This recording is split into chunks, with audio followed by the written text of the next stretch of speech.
Hello,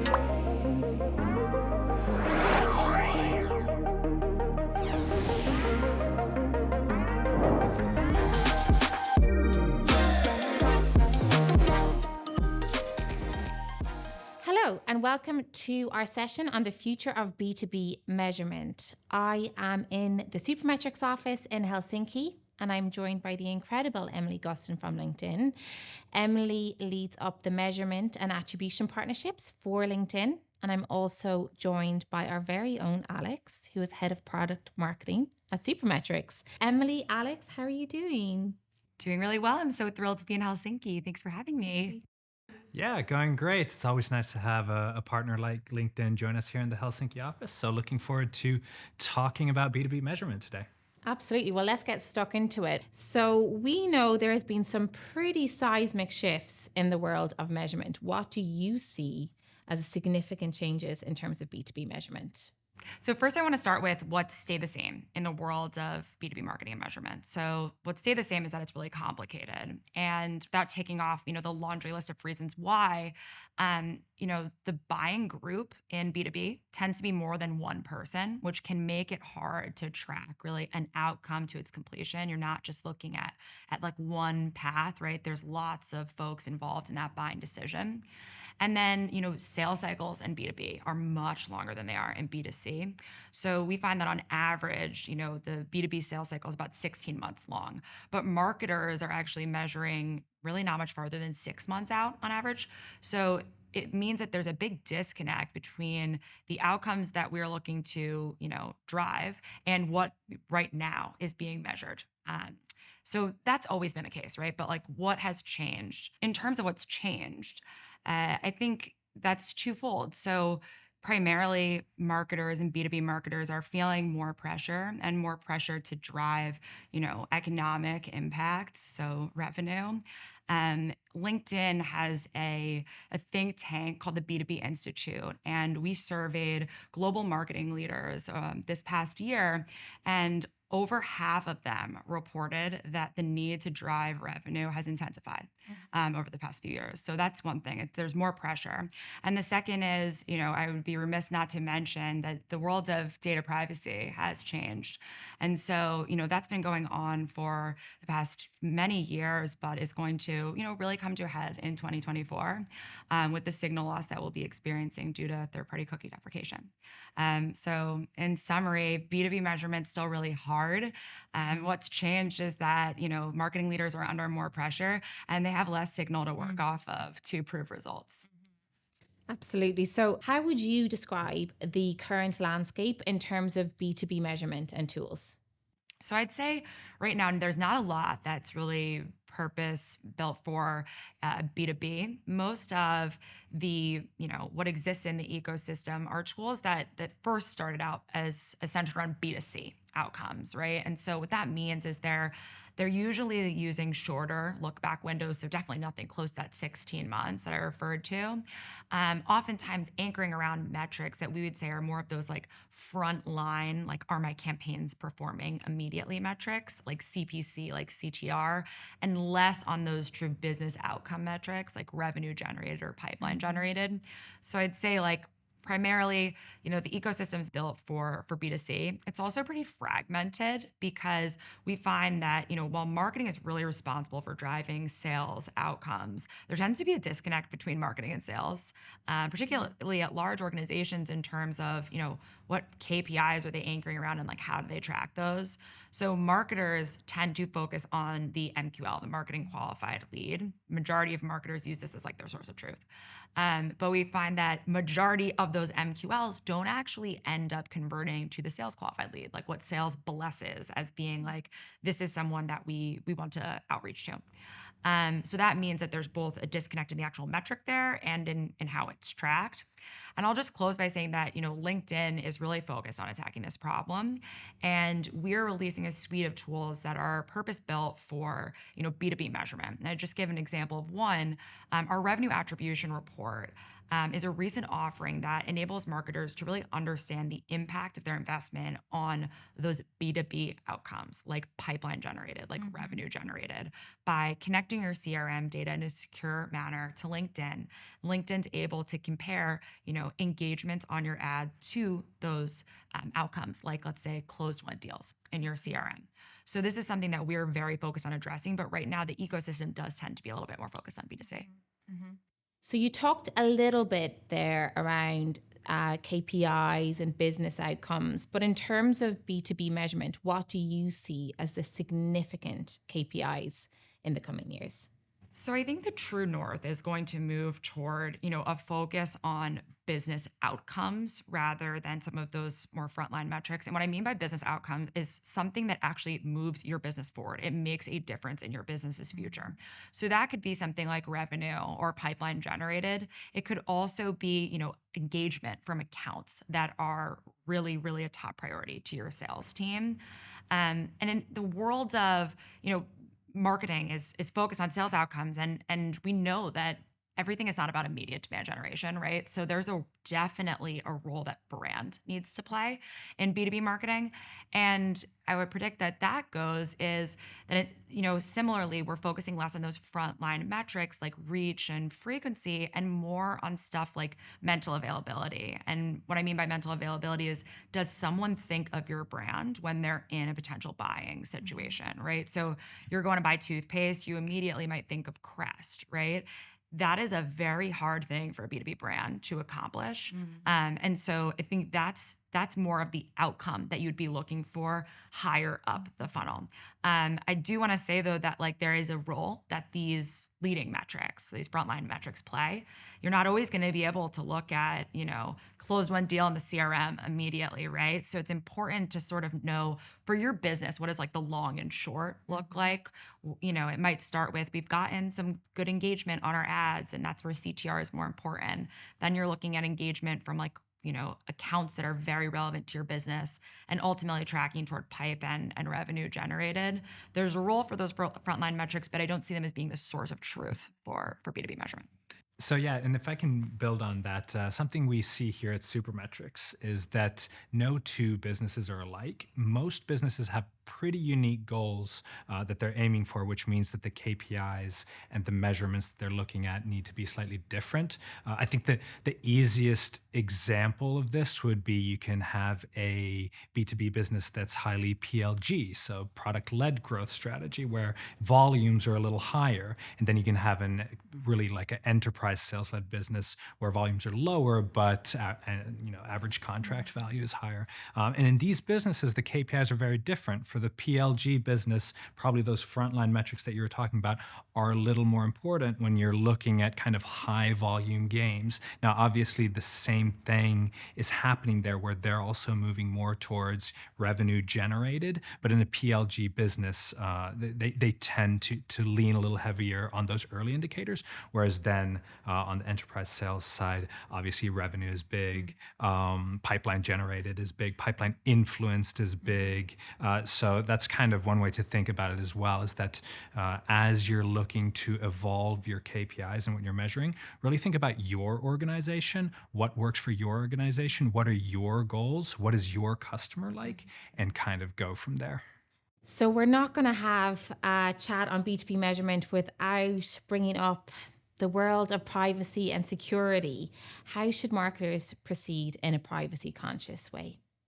Yeah, well, I mean, Emily was alluding to this in the beginning as well, that there are some pretty significant privacy and kind of tracking changes on the horizon that are going to affect the way we do marketing measurement as a whole. And that's definitely, impacting B2B measurement as well as general marketing measurement. Now, the most obvious one here is that in the future, you're not really going to be able to benefit from that third party data. So, due to stuff like cookie deprecations, et cetera, you're not going to be able to amass and optimize your marketing activities based off of data that's not yours.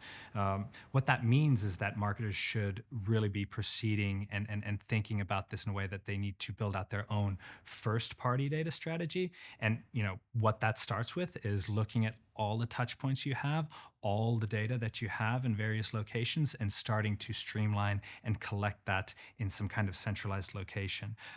Once you have your kind of first party data in one location that you own, that unlocks all sorts of cool measurement applications that don't require that privacy restricted data that we're going to be losing access to. Another thing when it comes to data strategy in general is access control. So who has access to your data and the applications that are generating that data. Something that we do at Supermetrics, for example, is delegated authentication, which means that you can invite users to grant Supermetrics access to access data, but you don't have to actually add new users to these platforms, which could be a privacy concern going forward. Stuff like monitoring, just monitoring your data security, your data pipelines, all of that is going to be super crucial in the future, especially as these privacy legislations take effect. And with those, you really want to either be monitoring them closely yourself or be working with partners that will do that for you. It might be really hard to monitor all these privacy changes yourself. So work with people who can do that for you and kind of take that load off you. So, based on that, do you think that in terms of B2B measurement, do you think that a data pipeline gives a business a competitive advantage? Oh yeah, definitely. And here at Supermetrics, obviously, we're very passionate about data pipelining and data work in general.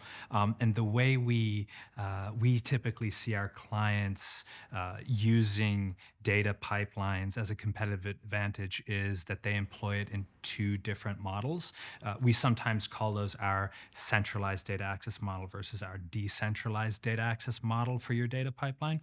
But what that really means in a more simplified way is that on the centralized side, you want to take all of that first party data that you have and centralize that in one kind of larger scale storage solution like a data warehouse or something like that, essentially one storage solution that you own. Because once you're owning all that first party data in one location, it enables those future looking measurement applications like marketing mix modeling, like any kind of predictive algorithms, et cetera. And that's really not possible, like I mentioned earlier, unless you centralize all that data in one place. Then on the decentralized side, what we talk about is having a data pipeline that's also flexible enough for allowing your frontline marketer to quickly grab any data that they need in any reporting tool that they're using, whether that's a spreadsheet, BI tool, something like that, to make those kind of quick, like Dynatrace was talking about, those kind of quick real-time optimizations on the fly. So in those situations when you don't have the time to look forward and do kind of long scale predictive modeling, you still want something flexible enough that will allow you to measure those slightly more frontline metrics on a more ad hoc basis, basically. Okay, so it's going to be a difficult question to narrow down, but if you could give a business advice in terms of B2B measurement, what advice would you give them in preparing for the future? So I think it first comes down to like having alignment on your goals and priorities across an organization. We've talked about how B2B measurement is like a long game, but you need to have the right like long short strategy. So what are the outcomes that you're ultimately looking to drive in the end? What are the things that you know lead up to those outcomes, like those maybe conversion actions that come before? And then what are the more frontline indicators that you should be looking at immediately to evaluate performance? And getting everyone aligned on, those goals and then the metrics that matter underneath them is the starting point to do B2B measurement well. I think in the world of, like privacy and how that's evolving, it's going to be really important to invest in, building up your own first party data. So where there is a true value exchange with, customers or potential customers, really aiming to collect first party data in a secure way so that you can use that data to inform smarter models, right? And where we need to do like predictive or aggregate modeling, that you have really smart inputs that have have gone in to form that model. And work with vendors, that can help to connect that first party data using privacy enhanced technology, stuff like clean rooms, for example. And then finally, I would definitely have to bring in a corny metaphor here. So I'll use the Swiss cheese metaphor. I'd say it's important to layer multiple different types of measurement on top of each other. So like no one solution is going to be perfect. Everything's going to have holes, but when you layer on top of each other, right, that's when you have the soundest view of performance. And some of the types of measurement that you should be looking to layer are those that do not actually rely on unique user level data to inform the measurement. An example there would be like incrementality, right? So incrementality looks at the lift in an outcome based on a specific marketing activity, but it doesn't actually need user level data inputs in order to correlate the activity with the lift. So this enables marketers to make data-driven decisions, but in a way that's done in aggregate, right? So if I could hammer those three, it's educate and align with internal teams, build up your access to first party data and share it in a secure way where it's needed to inform modeling, et cetera. And then third, leverage multiple types of measurement, particularly measurement that does not rely on those user level data inputs. Yeah, 100% can agree with the sentiment around leveraging multiple types of measurement. I mean, you used your Swiss cheese analogy. I'll use a different one, which is flying a plane. I heard this from somewhere, I can't remember where, but marketing measurement these days is a lot like flying a plane. If you're flying a plane, you have multiple instruments you're looking at. You're looking at your altitude, your speed, your wind conditions, stuff like that. And you wouldn't want to fly a plane just with one unit of measurement. And the same, it really is the same with marketing. You wouldn't want to measure your marketing based off of just one single set of KPIs or in one specific fashion. So there is a world, we are moving into a world where there needs to be kind of a joint approach to how you do measurement. There will still be a place for your click attributions, your first touch, last touch, whatever type of touch attribution model you want to use. But we're also entering this world of marketing mix modeling, predictive analytics, all sorts of things. So really a joint combination of these is going to be important. Another piece of advice I'd give is we've mentioned first-party data a few times here. I think now is the time to start building that historical catalog of your first-party data, of your marketing performance. Right now, we, to a large extent, can still get by doing what we're used to doing because a lot of those optimization techniques and measurement technologies are still in play, but they are being phased out. And once they are phased out, if you already have a historical catalog of that data, of that those first party actions, you're going to be in a really good place to start building those kind of more advanced measurement techniques, again, that don't require privacy restricted data. And lastly, I'd really like to leave on a thought that's a little more outside the box, but I'd encourage anybody working with marketing measurement to consider. Now, as we enter this age of new marketing measurement where the ability to track, the ability to measure across third-party sources is going to be diminished, the way we measure and the signals we get are going to be a little less accurate.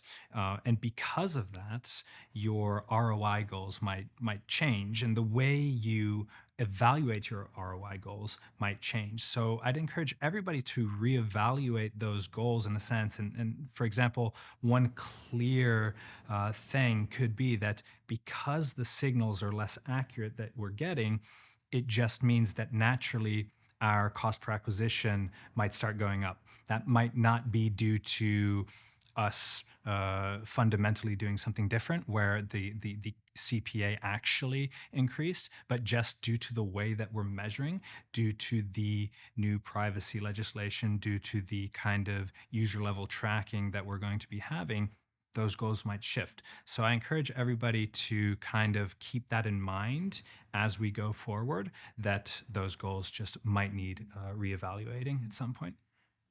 Absolutely. So I have loved speaking to you both today, Alex and Emily. So thank you so much for your time, and thank you so much for watching.